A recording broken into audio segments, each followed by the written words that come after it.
All right, welcome back to another episode. We got quarterback Bryson Barnes, Mr. Fourth Quarter, with us today. How's it going? I'm doing good. How you doing? How you like that nickname?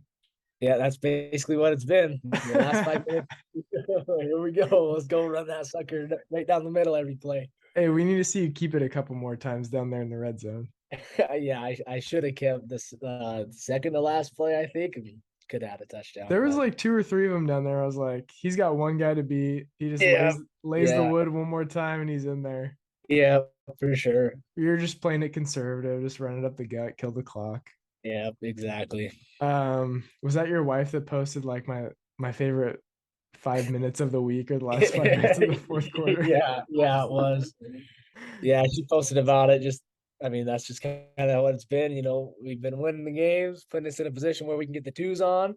Yep. And when you get in that situation, you're not, I mean, the priority to score is not as high as it would. The priority is to run the clock out. Hmm. It's kind of, let's milk it out. Let's kind of end the game. Let's go home.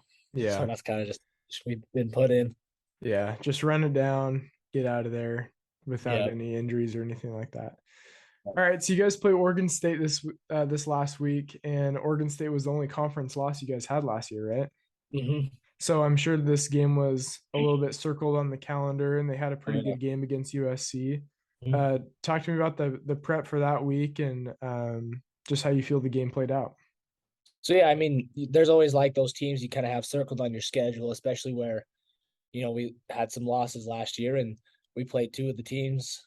We played two of the, I think we lost three or four times last year. We were able to play two of them back. So it's kind of nice to be able to get a little like revenge from last year. San Mhm. Diego State was one of them. That was a big one we had circled on. That was just kind of like a big turning point in our season after that game. And then obviously going up to Oregon State, playing in Corvallis.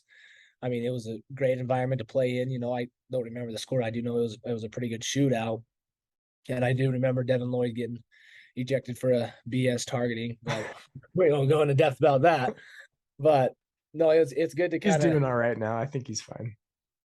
yeah, just doing his thing. He's playing on First round, Sundays. He's all right. first round draft day, playing on Sundays, Yeah. rookie of the year candidate. Yeah, Yeah. He'll be nothing all right. major, but no, Yeah. yeah. So we definitely had Oregon State for sure circled on the calendar. So we were excited to get them in Rice Eccles and be able to play them again and be able to beat them the way we did.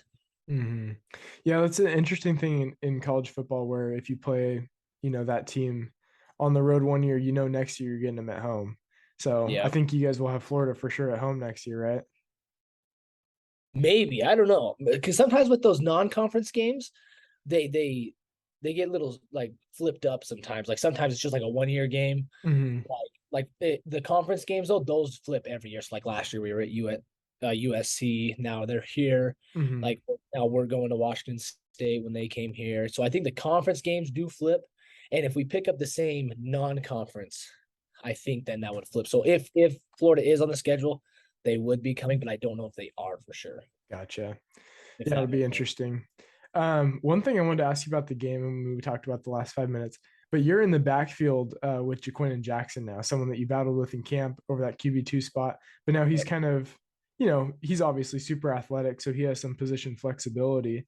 And he started playing running back last week, and now you're in the backfield with him. What's that kind of dynamic like? It must be pretty cool to just be lined up Yeah. with him back there. No, it really is. And I mean, especially with a guy that is as talented as JJ, it's good to kind of be in the backfield with him. Like I remember the first day or two when he was back there, we were just working some speed option.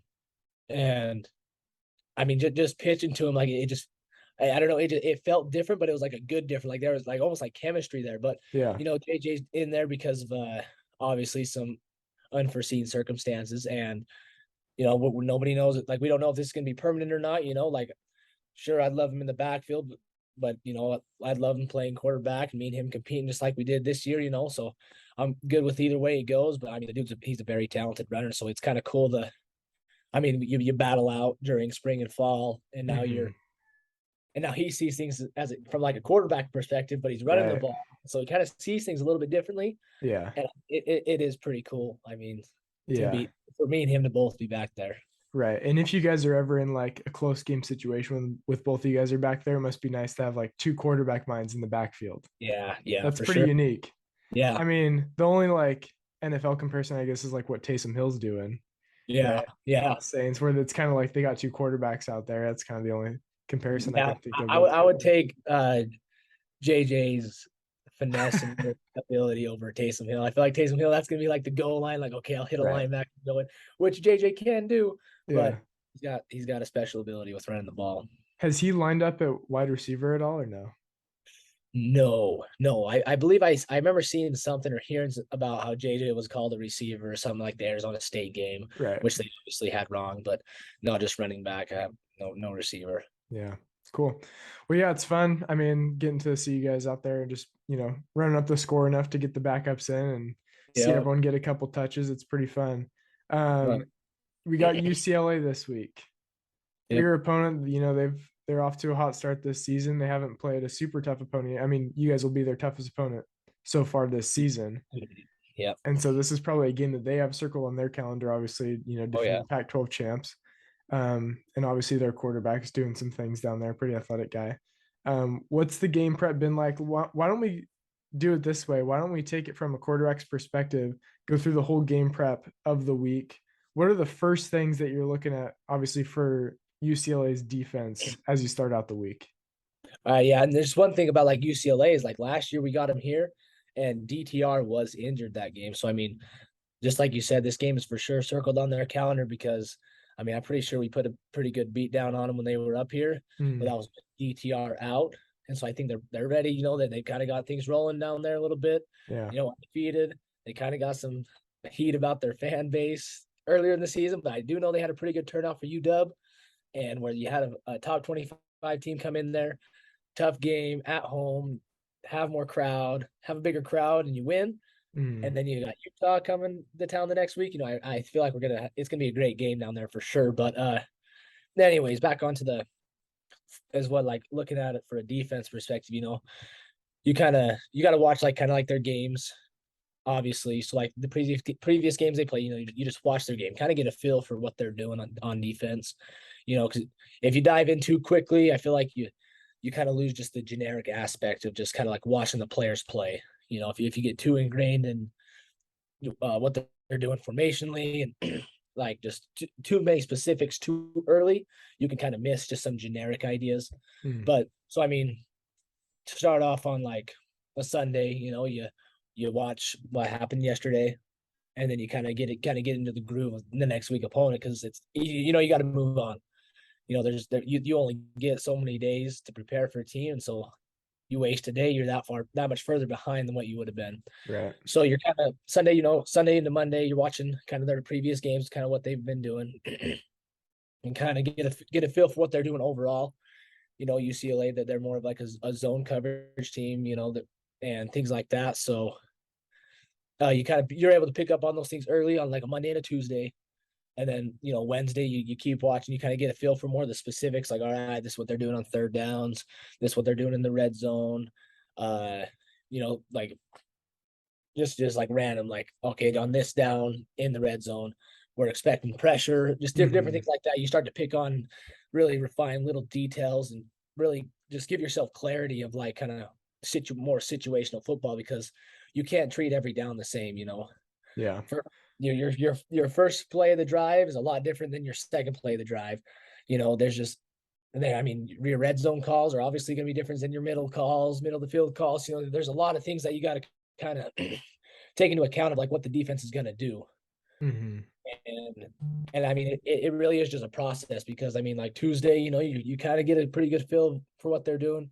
And then Wednesday, Thursday, Friday, and then even into some Saturdays, you know, when we have those late kickoff games, everything just really kind of comes to fruition and clarity. Like, all right, this is what they're doing. This is what we're doing offensively. This is what we're doing to attack that.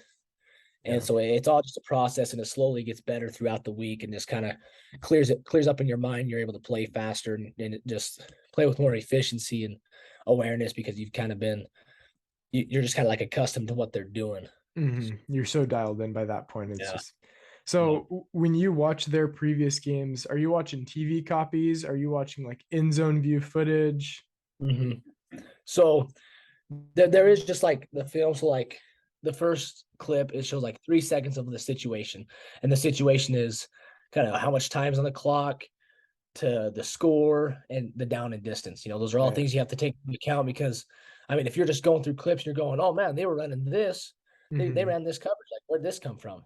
But then you look at it and they're up 45-6 on Alabama State, and it's like they've got twos in. One of them screwed up a call, so this guy went wide open. Like, there's some things you have to take into account that you wouldn't have otherwise if you weren't looking at this situation. So I mean, Yeah. you do get a view of the scoreboard and kind of what's going on there, and then you get a big side view that you're able to kind of see what's going on defensively and offensively, kind of like what they're doing. It's like it's almost kind of like TV, I would say, kind of that height, maybe a Hmm. little higher, maybe a little higher to kind of get the whole picture. And then there is also an end zone copy, so you're able to kind of see what they're doing Hmm. uh, with the box and things like that. So like tilts of linebackers, your linebacker widths, wide DNs, things like that. You're able to kind of pick up on more so on the end zone copy than you would on the sideline view. Yeah. I guess it's all 22 footage, right? So you can see all 22 players on the field. Yep. And then just all the different angles. But that's interesting that you bring up like all the different factors that go into each play, Yeah. down, distance, location on the field. If they're in red Yep. zone or backed up in their own territory, midfield, and then time on the clock is obviously a huge Yeah. one that you don't get unless you're kind of paying attention to the flow of the game. Exactly.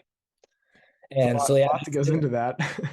exactly. And then I mean, and even with teams that say offensively they're blowing teams out, so their defense, they're gonna they don't have to follow as much as a scheme as they would, because things just Mhm. change according to the game. So that's why it's good that we have a UW film against UCLA last week. It was down to the wire.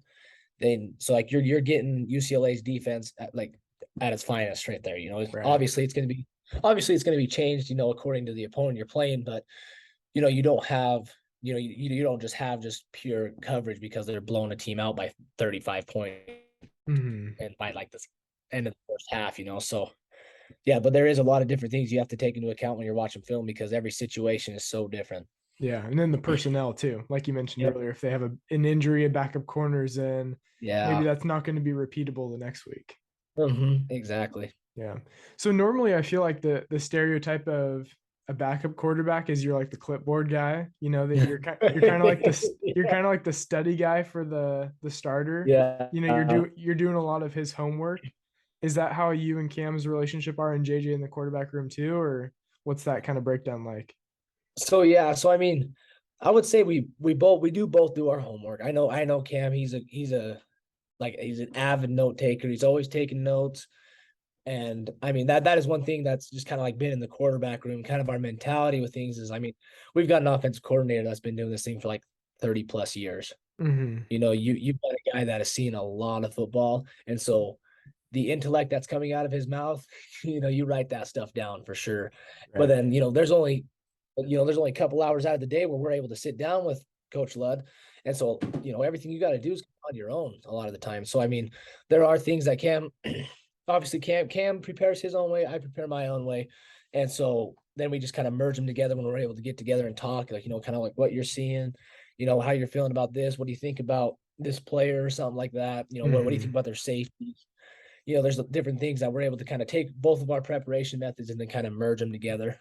But as far as the backup thing with the clipboard, I mean, that's kind of what it is. I'm watching him run the play and essentially like what I would be thinking if I was in that situation. Cause that's the thing is, at any moment with a backup, you can go in. And so if you're sitting here just, oh yeah, I'm just going to watch football, you can't just Yeah. watch football. Right. You have to be every rep matters. And so if, Mhm. if you're sitting there kind of just piddling around on the sideline, you get thrown in, you're going to be in some trouble. But if Right. you're going in, if you're looking there, the play, the read, and you're going, okay, I think like this, you just kind of go through the reads with him. Yep. Then when he comes on the sideline, you go, oh, hey, like this safety ended up doing this. And whereas he would have missed that, just little things like that. But, Cam's Hmm. usually pretty good. He usually kind of sees a majority of the picture, but like little things, I'm able to kind of write down on my clipboard. But Right. Right. One I ain't got a clipboard, but same concept. Yeah, one thing I noticed in the game, so you're wearing like the yellow vest on the Mhm. sideline, and then when you go in, Cam puts it on. So you guys Mhm. just switch. Yeah. Is the vest just designated are you signal calling? And Yeah, yeah. the So yellow vest just we've helps got identify you on the sideline? yeah, so we've got two yellow vests, and so obviously one of them is the signal caller. So we've got three quarterbacks, going, and we've also had in the past, other guys on the sideline throw a vest on, and because a lot we get some people to learn the signals just in case, Yeah. say Cam goes down, I go down, and now we've got our third string quarterback in there. Someone's got to know how to signal. And so you have people learn the signals. And so we're able to have different guys signaling plays and also using some as dummy signalers. There's different ways we can kind of get at things so that way they're not catching on to our signals. Mhm. I don't think it's actually possible for them to catch on to our wristbands, but it's just precautionary measures. Yeah, they take screenshots of the game, zoom all the way in, get the shot of Yeah. the shot of the Yeah. wristband. Yeah. So who's the third signal caller then? So we've been there's been two. There's been Nate Johnson, Uh, the new freshman quarterback. He's been signaling as well. And then we've also got another guy named Luke Patari that's been signaling as well. cool. It's always good just to have guys just in the funnel, learning the offense, staying involved in the Yeah. game. And that's Yep. interesting. What's the thought process behind Cam putting it on after he comes out of the game? Is that just so he just stays involved and doesn't just like Yeah. check out, or what's Yeah. that? Yeah. Yeah, that's pretty much what it is. And I even if Cam weren't to put a vest on, he would still be that guy. He'd be right there in the same spot as he would with or without a vest on. That's just the type of guy Cam is. He's Mhm. not going to be like, "Oh, yep, I'm done setting my helmet. I'm sitting down on the bench." Yeah, I'll just wait in the You know, locker room for you guys. yeah, yeah, yeah. Well, exactly. Yeah, and that's just not how he is. He's definitely going to be right there. You know, I mean, I remember just when he was signaling the play, and he was looking at me, and he's like, pull it. And I'm just Yeah, like, yeah, I know, I missed that one. All right, right, right. little things like that. So he is still staying involved, Uh-huh. and so that's just the type of guy Cam is. But yeah, Yeah, that's awesome. Cool. Well, anything else on UCLA this week? Any things that you guys are looking forward to or noticed about them? I mean, we're all excited to go back down to the Rose Bowl, kind of end that idea of that stadium. Yeah, So. turn the next page I in that book. Yeah, yeah, for sure. But yeah, I think we're all just excited to go down there. I mean, not very often you get to, you know, top 25 teams, early in this mid season. Hmm. We're head down to UCLA. UCLA's hot. We're rolling as well. And so I'm excited to get down there and play them for sure. Yeah, sounds good. Well, we got some cues for you that we put on the Fan Nation Instagram page specifically for you. So here we go. All right, let's go. First question is, who's the person who influenced you the most to be who you are today? Influenced me the most. Just gonna have to say my dad. I mean, he's always been one to really kind of put into perspective, getting rid of distractions in your life, you know, really prioritizing things that matter. And I feel like, I mean, as a high school kid, you're like, oh, shut up, dad. Right. What do you know? Yeah. I'm focusing on football, Yeah. and just little things like that because you're an adult teenager. But then you kind of look back, you're like, yeah, like my dad definitely was kind of like that figure. He was always kind of keeping me straight and kind of definitely influencing of where I'm at today for sure. Yeah, I feel like parents and grandparents, it's like when you're a kid, obviously you think you're smarter than them. And Oh yeah. at some point I feel like probably most people like their mid 20s, I would say, mid to early 20s, you look back and be like, "Oh, okay, they were actually trying to like they actually had my Yeah. best interest in mind this whole time and I just didn't really see it." Yeah. You There was know? a reason behind those chores. All right. Yeah, yeah, and it all kind of makes sense. Maybe, I mean, I see it more now because I'm a new dad, and so I kind of get that perspective a little more. But even Yeah. before, I feel like you just kind of learn uh, better perspective of what they were doing Yeah. for you this Yeah. whole time, right? Since the day you were born, Yeah. The perspective of things. That's a good way to put it. right? Okay, next question is, why do you wear number 16, and is there a different number you'd prefer if they were all available? Uh, I wear number 16 because that's what was in my locker when I showed up. Oh, really? It was just a sign just given to you. Yep, that was. I mean, I wore number 10 like my whole high school career, but I mean, I'm cool with 16. I'm not overly picky. I mean, if it was a number like I don't know, like 19, I'll be I feel like, like 19. I was gonna say this. I feel like 19 is the least desirable number. yeah, yeah, or like a 17, like I don't know. Yeah, it's Philip Rivers, man. Take it easy. There's some good Yeah, 17s out there. Yeah, all right, all right. I But feel like, well, quarterbacks, I feel like the classic quarterback number is 12. 12, yep, yeah, that's Seven, classic. seven is pretty classic, so Cam's got that going. Yeah, I don't know though. I feel like the player makes the number, you know? yeah, for Like sure, for any sure. number can be cool depending on what player has it. Exactly. Yeah. Like, I mean, if a quarterback comes out with number one, like, dude's probably running the ball. He's Right? I Right. mean, you think Dude's about, dude's keeping it on every play. yeah, there's no such thing as a read option, man. I'm Right. pulling it every play. I mean, you think about, I think Jalen Hurts, Kyler Murray, Yeah. DTR. Yeah. I mean, those are just the running. Lamar Jackson should be wearing number one, but it's whatever. Yeah. That's so funny. That's so true. I talked about this with Jalen Glover, because he wears number one. Yeah. And I told him my high school football coach wouldn't let anyone on the team wear number one. Because there's like this little ego stigma attached to it, you know? And so he was Yeah. like, no one's wearing number one. And so our athletic quarterback wore number two instead. Exactly. It's like I'm Exactly. getting the closest thing to it. Yeah.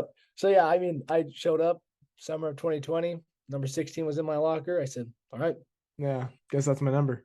And if I were to choose a number, I mean, I'd probably just stick with 16 because that's kind of what the number is now. Yeah, it fits you Not now. overly, not overly picky unless it was number 17 or Yeah, 19.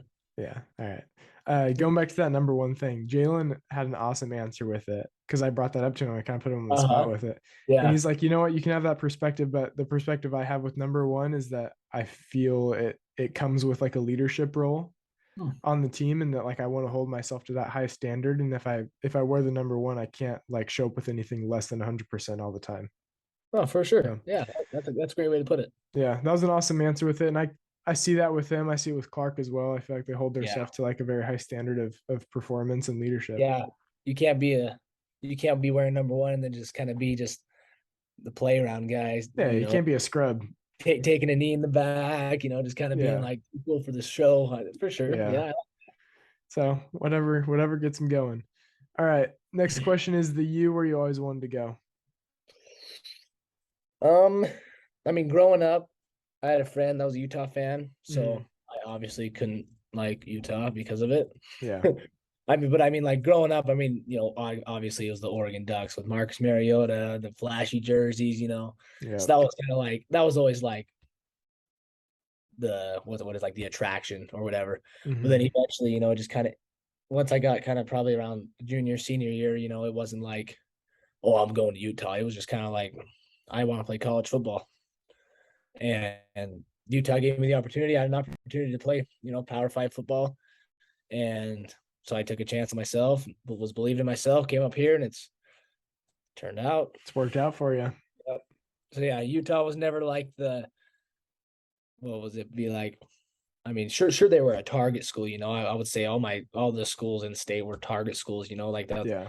opportunity to go play somewhere in state, that's a probably take advantage of that. But I mean, it was just kind of like how the cards fell, and I was like, I feel like Utah's where I need to go.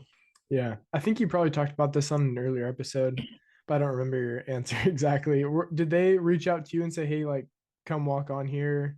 We think you have a good chance to make the team, or what was the outreach like? Yeah. So what's actually interesting about this was, uh, I had a D2 offer before this, but Utah was the first school to actually like offer me something besides that D2 school that was out in Kansas.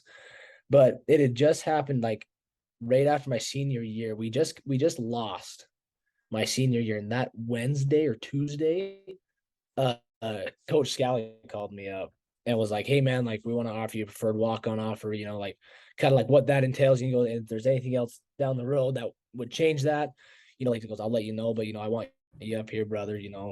And that's just kind of how that went. But then Scally and it was Coach Pua at the time. They were the in-state recruiters. They were pretty proactive and kind of keeping in touch. Like I was invited up to go to the game, so I took advantage of those, kind of seeing the atmosphere there Mhm.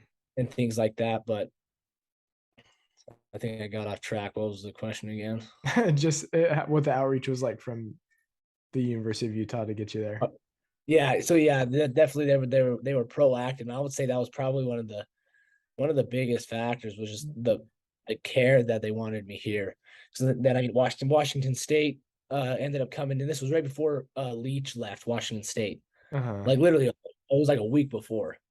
And they offered me a preferred walk on. And I remember Scally calling me and he goes, yeah, it sounds great to go up there and throw the ball 30 times, 30 some odd times a game, but Yeah. just he goes, we've like you're a baller, bro. Like we want you here. That's So awesome. Cool. Next question here is how much influence or impact has Cam Rising had on how you play? oh, I would say it has a large portion of how I play. You know, you see a guy who you have a similar play style to. You know, I feel like me and Cam have similar play styles. Mm-hmm. But and then just seeing the way he does things, you know, he does things right, he does things efficient, and he runs the offense at a high level. And so you know, you see a guy like that, and especially where he's, you know, the guy above me. I mean, there and then you have the success you've been having. I mean, there's not a better position to be in than my position in learning from him, you know. Right. And so I would say he has a lot of influence of like kind of like how I want to do things. And I mean, he's got great leadership traits. You know, he Mm-hmm. really gets the team rallied around him. Mm-hmm. And I mean, you talk about the turning point in our season. He steps in, the team rallied around their leader, Yeah. and so I mean, there's definitely a lot of things that I have picked up my game from him, and will continue to do so until he's gone. Yeah. So That's awesome. Must be cool to have that kind of guy ahead of you. You considered growing out your hair, mustache, anything like that? no, sir. I don't know if I'll have hair by 28. I don't know. Yeah. What's I don't know going, if huh? man, I It's on its way graduated. out. It's my hairline's running from my eyebrows. Yeah. You know, it's funny. We talked about how quarterbacks that wear number one always run. I feel like quarterbacks that wear number seven have long hair. Who's the other number 7? I don't know. It's just a stigma I have in my head. Well, I think Travis Wilson was 7. Maybe. I think he had longer hair, right? I'm trying to think quarterbacks that have long hair. I mean, Herbert, Trevor Lawrence. I don't know. I just feel like it's a classic movie thing that the quarterback always wears number seven. He always got like this Like flow. a SoCal blonde hair. Yeah. Remember the Titans, Sunny Yeah, he's got to or be wearing Sunshine? sunshine. Yeah, that's what's kind of He coming might back. he might have worn number 13. I might be off on that one. All right. Who are two current freshmen that you think will have great careers, either with Utah or beyond? Okay, I'm trying to think of the freshman. Sometimes you get it, the freshmen screwed up. Yeah. Uh, you know, obviously the one Jalen Glover. I mean, he's obviously came in, kind of made a statement on how he can run the ball and has been Mm-hmm. getting some touches. You know, I feel like he's definitely going to have a great career here. Uh, I mean, I'm pretty excited about all of our freshmen. You know, you hear about Teo Johnson. You know, he's fast. Then you have Sidney Bannister, he's a long guy and he's athletic. You know, he just came in the summer. Uh, I'm trying to think. Guys on defense would be like Lander, right? Lander, yeah, I mean Lander came in. I mean, the dude doesn't look like he just graduated high school. I know. Yeah, when they told me he was a freshman, I was like, bro, He's like you 6'4", sure? 230. I'm like, you just graduated high school. Like, what did they feed you? He's like the guy in what's that movie? Benchwarmers. When he comes in, he's like, I am Yeah, 12 with crayon and I like a bro, $50 bill inside. literally, That's yeah. Lander. He's Just I am 19. yeah, There you go. yes, exactly. I'm trying to think. I can't really think of too many other freshmen right now, but I mean, yeah, we've got some guys. Glover, you know, obviously sticks out in my head, and Lander Mm-hmm. Barton, obviously, you Yeah. know, but yeah. Yeah. All right. Last question here. I can't help you on this one. Bass or trout fishing, spinning or bait casting? All right, I'm gonna say trout because that's what I grew up fishing down in southern Utah. Went trout fishing a lot. I don't think I've ever went bass fishing actually. Mm, me, I haven't done either. Yeah, I kind of was a bum about fishing when I was little. I just didn't have the patience to sit there and watch that bobber for hours and not catch a thing. So it kind of Right. drove me nuts with the kids. So I was like, I ain't ever going fishing. And Yeah. now I'm like, wouldn't mind going fishing. Fishing kind of sounds fun. Yeah. Now And it's like a nice what was change the of pace. yeah, exactly. It's like now I should relax by a lake. Like now I see like, oh, this is why we go fishing. Like Yeah. before I'm Right. like, I want to catch as many fish as possible. Yeah. But what was the second part of the question? Spinning or bait casting? I would say spinner. Yeah. Bait Couldn't- casting. Yeah, I wasn't a big fan of bait casting, probably because I could never put it on the hook right. So every time I went to chuck that sucker out, I watched my bait go hook go the other. That's funny. Yeah, I never got too into fishing, but we talked about my quail adventures before. So I have a friend in Hawaii here that wants to take me spear fishing, but That's he cool. but he does it at night. How are you supposed to see the fish? You have a little light with you, A or like a little headlamp. light.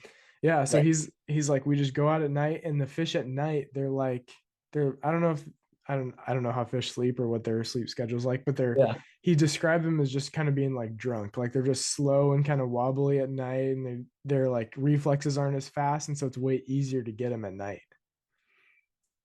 But I'm, being in the ocean at night, that kind of freaks me out. oh, amen, bro. Like it's already bad enough when the sun's out, let I'm not alone when it's I'm never dark, really scared of dark and all that. sharks.